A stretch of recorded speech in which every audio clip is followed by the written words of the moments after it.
Yo, this is the LAW, aka the most talented. Okay, so it is WuTangRadio.com, it is wu-world.com, and we have a very, very special guest on the line. So, Gordon, please can you introduce yourself to the listeners? Yes, what's going on? This is the LAW, P-Funk Camp, Amy Winehouse Camp, representing Planet 12, Brooklyn, New York. Y'all know what it is. Hi, so, wow, I mean, 7 times Grammy nominated rapper, singer, songwriter, producer, and you play 7 instruments. You're a powerhouse. You really are a force to be reckoned with. So let's start at the beginning. And how do you go from Crown Heights, being just a regular Crown Heights dude, if you like, to the stage that you're at now? Fill us in. How does that work?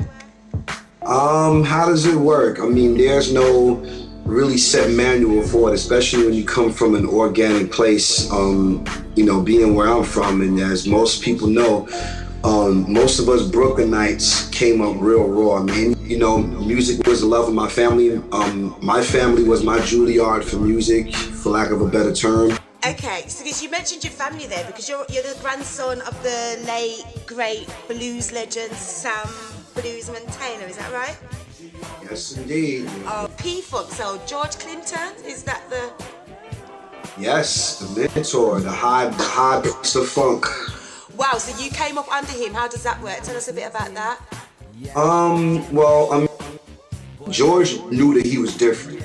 George dared to be different. He challenged the visuals and the images of the normal stuff that was happening out there. And part of the Funkadelic wasn't the norm. So I felt that way for my own self by the time I turned 12 or 13. So I connected with P-Funk because they were weird with the, you know, he said back in the days, they waved their freak flag high. And that's exactly what he did. So I knew at some point in my life it was going to happen. And thanks to a dude named Gabe Gonzalez, it finally did happen around the time I was probably about 22, 23.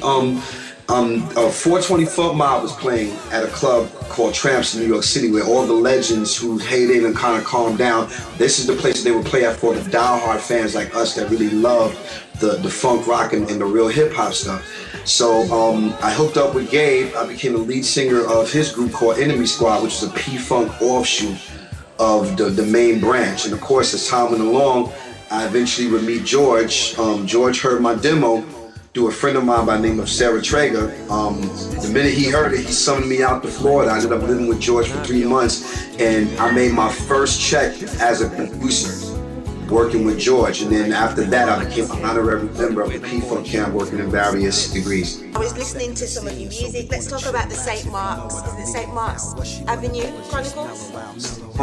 Chronicles, no, yeah. But yeah. Okay, so that mixtape is dope and it's really fresh. I love the way that, you know, obviously you play instruments, you're a singer, rap as well. I mean, you've got game.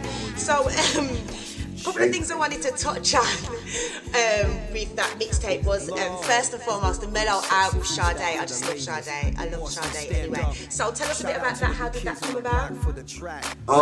That idea, and you're gonna laugh at me. That's been an idea that I've been wanting to do since '95. No bullshit. I really oh man. I mean, I'm just like you. I'm a tremendous Sade fan, and Kiss of Life is my favorite Sade song because the story from Sade to Michael Jackson and Prince, because why do I say that? It's because it's usually music that you won't expect to hear in the hood, because hip hop is such a dominant thing. It's from a street level, but all those 3 entities have a lot in common, because I tell you one thing, even the hardest thug like Sade. So with is it Ron Brown? Windows? Oh wow. There you go, girl. You know your shit. I love it. I love it. You know, I don't get asked these questions very often, like as far as like certain interviews, so that I'm really having fun with this right now. I just went in, you know, I've always liked the beat, you know, I heard it, and you know, usually when I attack a freestyle, I try to make some kind of a musical statement. It's not just a bunch of words thrown together. I mean, I want to show off my skills and have fun with it, but at the same time, I want people to really hear what I'm saying, and not so much that they don't catch the punchline or the metaphor or whatever the case may be. I mean, it's a lot of hunger and malicious intent when I get on the microphone. That's just the way I attack. I approach everything like it's the Persian Gulf War when I get on the microphone, even when I'm just doing. You have to attack. Let's talk about your current project. Planet 12 Syndrome? Planet 12 Syndrome, that's it. So let's speak about that now. It took me 4 years to make the album. This is the album that actually got me to the Grammys, to be honest with you. It was really a great thing. I mean, to make an album that I poured so much of my heart and my energy and my soul into, and to know that people got it and it was enough to attract the attention of the Grammys. Attention. I mean, that's amazing. How does that feel to know that, you know, your stuff is of that level where they actually they actually sat up and took notice? So how does that make you feel? Beauty personified. I mean, not to be corny, but it really it touched me, because I mean, considering. Okay, so if I said to you, Bad Girls Club, Making the Band, and Real World, what would you say? What would I say? Yeah. Those are the reality shows that include my music. The first to expose other folks to Law's music. So I have nothing but extreme love for Oxygen Network, MTV, Lifetime, A&E, all those different channels that picked up a few of my songs. You know, it's been a great thing. I have over 40 songs licensed so far, last time I checked. And they definitely helped to springboard Planet 12 into a household internet name, so to speak. So.